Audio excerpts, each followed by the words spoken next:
Welcome to Liberty in America, Past, Present, and Future with Dr. Bill Chobe. Doc is a historian and a reenactor. On this show, you'll hear his thoughts about our personal liberties from their earliest recorded beginnings.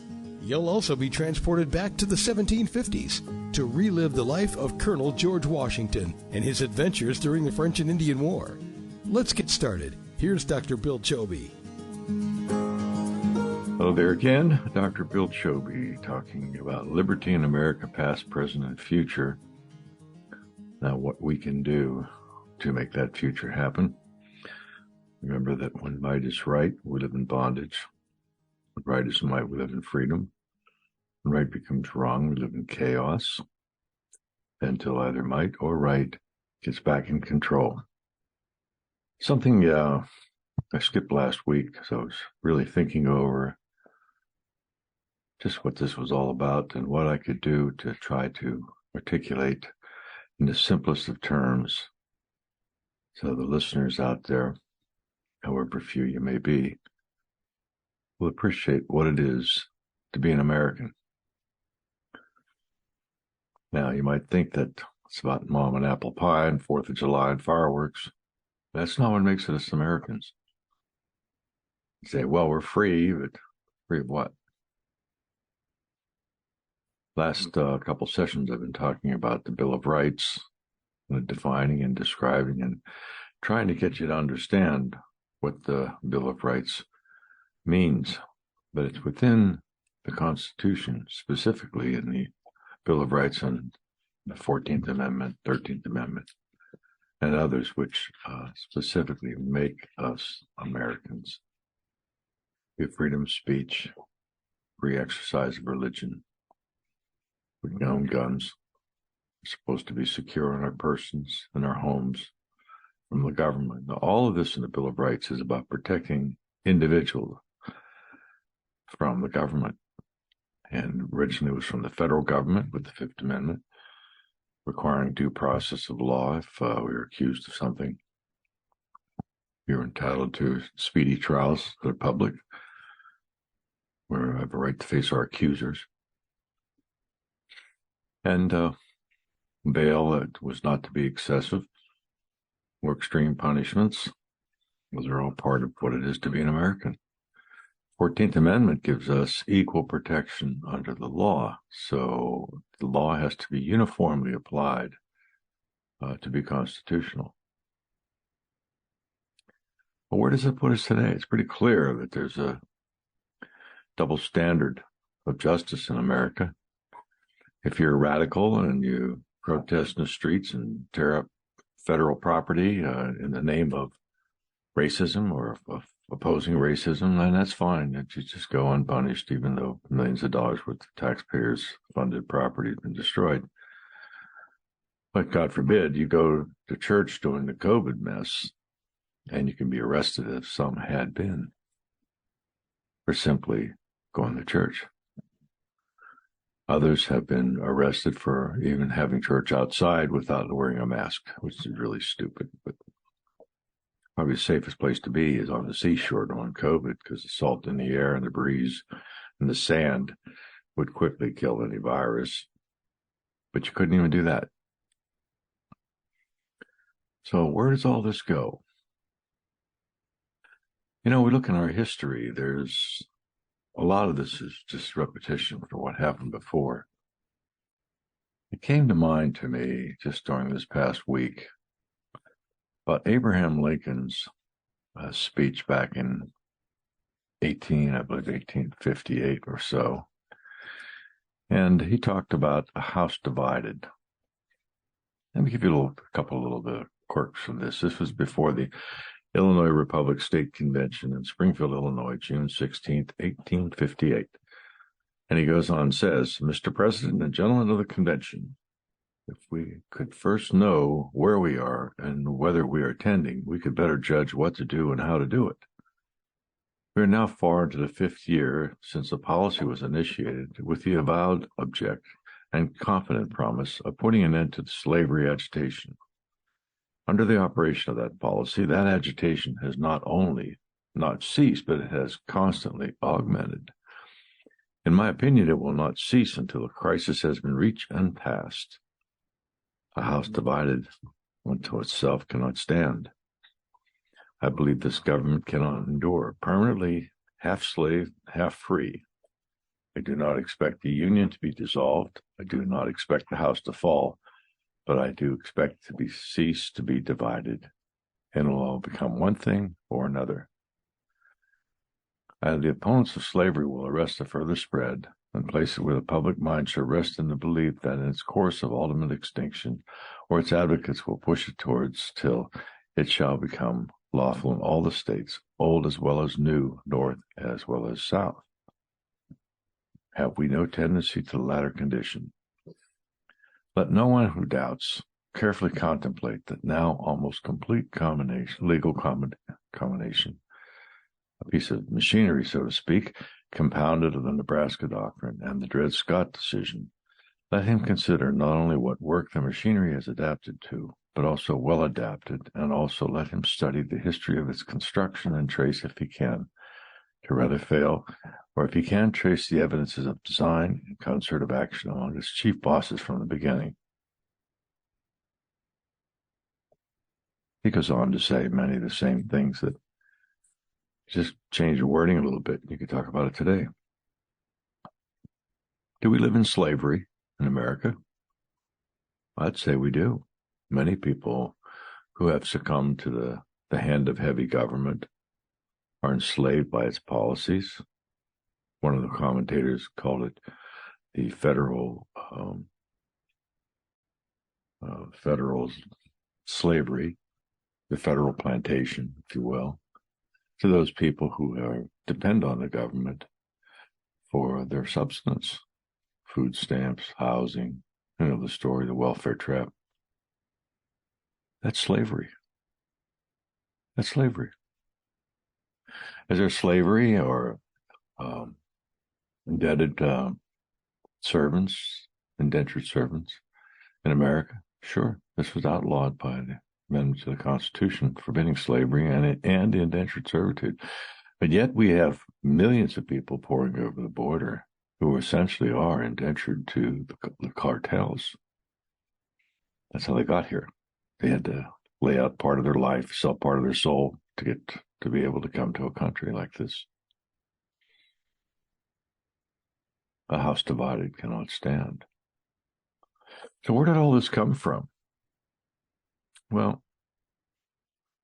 in my lifetime, I'm 72, I've seen a radical change in the public's perception of what it is to be an American. In the 60s, when the opposition to the Vietnam War became politically correct, thanks to the efforts of Walter Cronkite, who basically said the war was that we were losing it, when in fact we were winning it. It set an undertow, as well as with the unpopular draft, and each of us got a number on the draft days. My number was 272, so I really wasn't going to get called, although I was in school. And many of my friends had lower numbers, and they were drafted.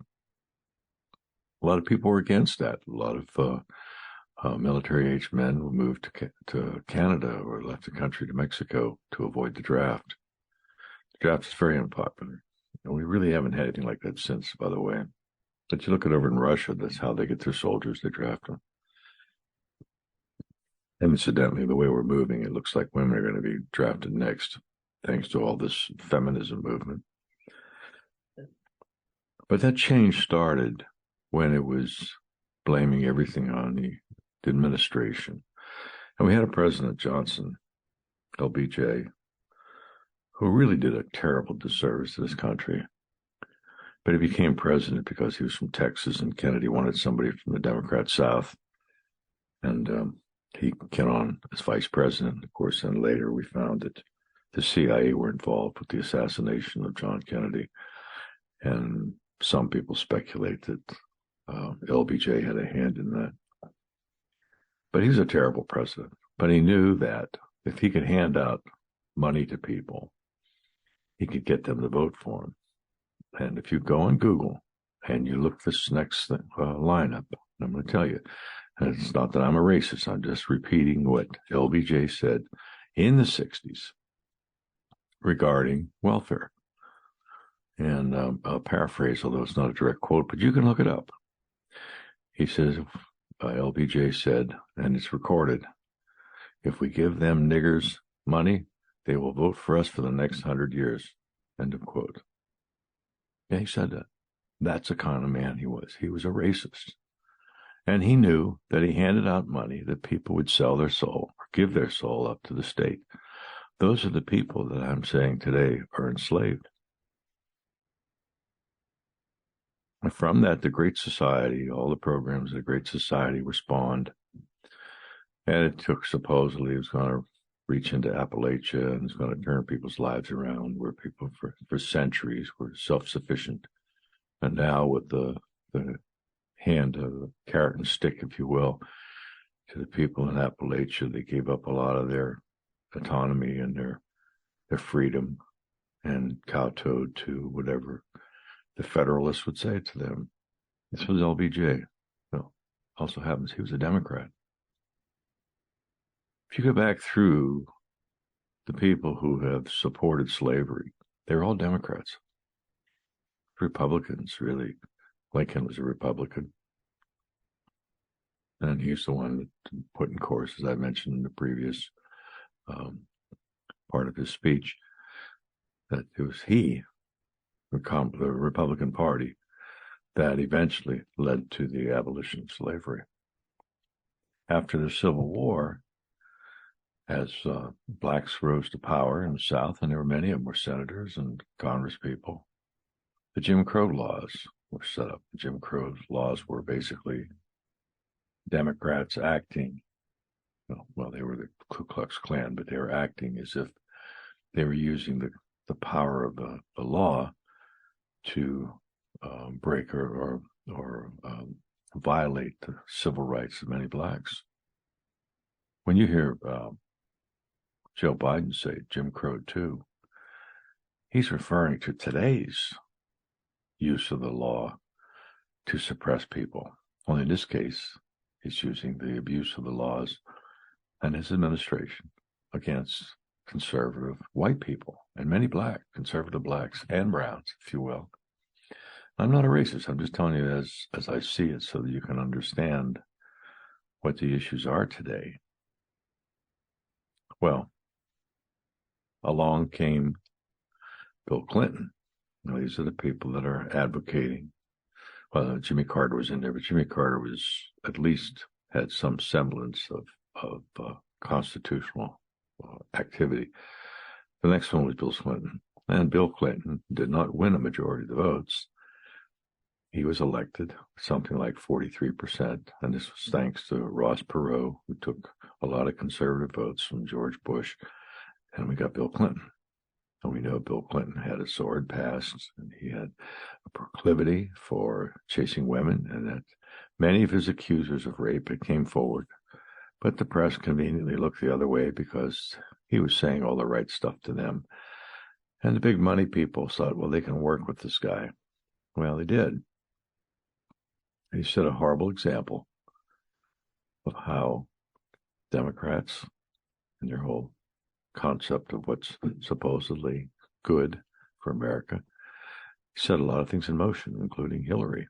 And Hillary's idea of it takes a village to raise a child, just another step towards enslavement of many, many people. Abortion, of course, is out there, and the abortion rights people are screaming and hollering, not my body, and all that sort of thing, and yet they've killed over 62, 63 million babies, unborn Americans, on the altar of feminism. And these women will scream to their death that it's somehow fair for them to kill a child within, because they were entitled to their privacy under the Fourth Amendment. And we know it's nothing like that at all. So this enslavement of America really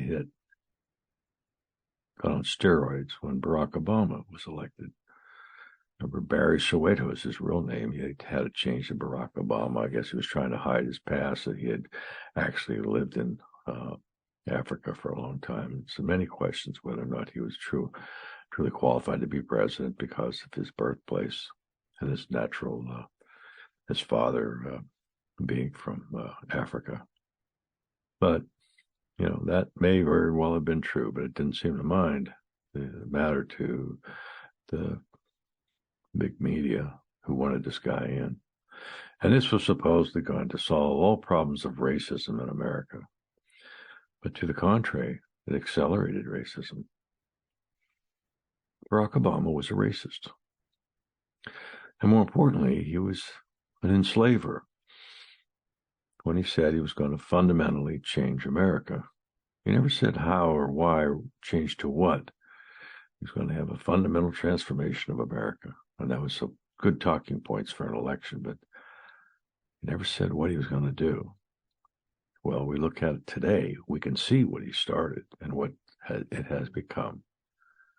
The entire bureaucracy, the fourth branch of government, which is insulated from being fired or from, in many cases, with civil service, you can't do much of anything to the bureaucrats. They're going to be there whether elections come and go. And at the top of those positions are people with a definite agenda in mind to bring on this whole concept of wokeism. Wokeism basically was a theory or a philosophy created by Obama. And the idea is that we become aware or become awakened or awoken, if you will. It's street slang to say woke, but, that's Barry. The idea was to fundamentally transform America using the fourth branch of government, which is protected from elections, and to use the media. And at the time of Barack Obama was elected, there was this thing that came on as social media, and he used it very well. He could get his message out quickly and efficiently and to many, many people, but he also offered a bunch of freebies. And all of this was like the Hansel and Gretel, just luring them into the cooking pot with cookies and goodies, such as cell phones and promises. But what was really going on, the radical transformation of America, was going on through the Democrat Party in both the Senate and the Congress. Funding for projects that made no sense at all under a Constitution became more and more evident. We looked at Obamacare with false promises. He sold it on false promises that we could keep our doctor if we wanted to. We could keep our health insurance if we wanted to. It's going to cost less money. We all know now today that's a bunch of garbage. It costs everybody a lot of money. But he shifted the fence in healthcare insurance that made tons of money for one side and took it from the other. Whenever the government creates a policy, it's like a fence between two properties. Now, if everybody knows where that fence is, they make good neighbors if you don't move them. But if you suddenly decide to pick up a fence and move it 10 feet into your neighbor's property, they're not going to be very happy. Well, that's what happens when the government makes a new policy. They move the fence, so figuratively speaking. And with that, there's winners and losers. And this is what Barack Obama was doing with the agencies. The EPA could find their way into private property. HSH, Obamacare. You have to go to Obamacare doctors. They moved the fence. The regular private practice was no longer fit into the paradigm of Obamacare. Hospitals the same way. And he pushed this whole idea that somehow that this is going to take away racism in America. And it's going to elevate the blacks. We know that since Abraham Lincoln's speech in 1858, that this whole problem with enslaving people, not just for the color of their skin, but also economically, it's been going on for a long time. But with Obama, he made it seem like it's a color of skin again. Well, he was elected, and a lot of well-intended, confident Americans voted for him because they thought, well, they'll give the black guy a chance, so they'll put an end to this slavery stuff. But it didn't. It made it worse, as I said. Now they had the spokesperson they wanted to push the agenda even further to enslave more people with social programs. You see what's happened here with wokeism. It is cultural changing. but at the expense of the individual rights and freedoms of America. I started this by saying, what is it like to be an American? Now, when you look at the things that we talked about last time and with the equal protection under the law this time, and we see what's happening to people who object to the DOJ or the FBI or seem to be threatening to Joe Biden and his son, when we know darn well that a lot of these, what a lot of these whistleblowers are saying is true, but in fact we have the people in government, particularly the DOJ and the FBI, who refuse to prosecute the obvious violations of law because they happen to side with the Biden administration. And at the same time, they do use the law against people that they see who are a threat to their power base. When you have double justice like this is Jim Crow too. And they're doing it. And they're Democrats that are doing it. And when you watch how Donald Trump's been treated with the DOJ and these allegations that never seem to really pan out, but they get a lot of press. Of course, the media is, the media is complicit with that, to where they make it seem like it's a fact, when in fact it's just nothing but fallacy painted in bright red to make it seem like it's important and legitimate. But Americans are waking up. So what to do? From the get-go, when I started doing these podcasts, my intention for people to, first of all, understand what it is to be an American, what it is to have liberty, what it is to be free, so they could defend what they know to be part of the citizenship of America. And I've gone through my book, we've talked about we need an amendment to the Constitution that puts an end to these career politicians with term limits. We need to put an important amendment into our Constitution that limits their ability to spend money, a balanced budget. We need to get the 17th Amendment repealed and senators start representing states and not the populace, because the states are getting clobbered when it comes to the federal government and how it's handling particularly money issues. These are the sorts of things that are pretty much beyond the control of most of the voters out there and most of you folks. So what can we do? My fear is that it's just as it was with Abraham Lincoln, worried about the Union being dissolved. We're having a split down the middle between wokeism and traditional constitutional Americanism. One of those is going to win. So here we are again. What can we do? The average Joe Sixpack or Nancy Nurse, what can you do? We can vote. We can vote and vote. Well, who do we vote for? Who do we vote against? Well, one thing I can tell you, Democrats are the cause of our divisions, as they were before the Civil War with slavery. They were the chief proponents of slavery, and Republicans were opposed to it. Republicans today are by and large pro-life. Democrats are pro-abortion or pro-death. Pretty clear. It's pretty clear what we have to do. But I think that one may say that, well, this guy's a good Democrat, like Joe Manchin. A lot of people thought he was a good Democrat. But when push came to shove, he voted with the rest of the party. And that's what annoys me the most, that the Democrats don't have the backbone to actually stand up and say something, that something's wrong. And that's where it doesn't give us much of any other choice but to simply vote against every Democrat, boycott all of them, top to bottom, dog catch to the president. And we have to do that in a systematic and long-term fashion. We literally have to just take down the Democrat Party. They've been the source of all this slavery, this racism, good versus evil, wealthy versus poor, against the civil rights of Americans, pushing wokeism, pushing all this gender nonsense. pushing all this redistribution of wealth, pushing all these policies that allow our foreign adversaries to come and live with us, within us, allowing the borders to be dropped so that we have more and more people who think are coming from Marxist countries who are will bring their ideology with them because they're familiar with it, even though it's wrong. Democrats are the new enslavers, and we have to oppose them.